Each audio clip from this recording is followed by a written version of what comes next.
All right, so I got to ship these out to Mr. Jackson today, but there's a little bit of debris. This is a motor. This is the 4x4 motor. And sometimes when you get these things, it's not because of anything I did. It's just because of the way this thing is. Sometimes you have to clean the gap. And so this is just a fat popsicle stick. You don't have to use a fat one. You can use a skinnier regular one.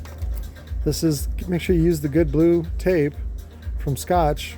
This is the 1.88 millimeter or 1.8 inch. You wrap it sticky side out so that it's sticky all over. Put it in there. You can even look down the gap and you can see a little debris right there. Sometimes it helps just to flip it out. Boop. You say anywhere but here. Don't need to be here. And then I went around the outside already with just some. You just take it off and just touch it like that, and it gathers up all the debris. See, there's debris.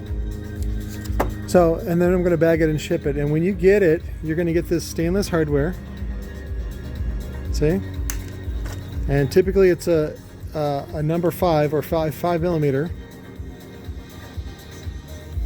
and this little ratchet. So, and then you're also going to line up the top assembly with whatever I marked.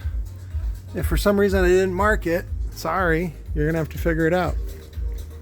So, but I just do that to prevent problems and also to increase your chances of it being awesome when you get it. So that makes sense.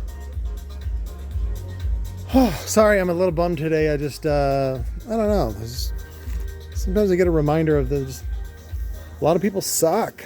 And I'll do a separate video on it. It's that car audio fabrication guy. Anyways, love you. Bye.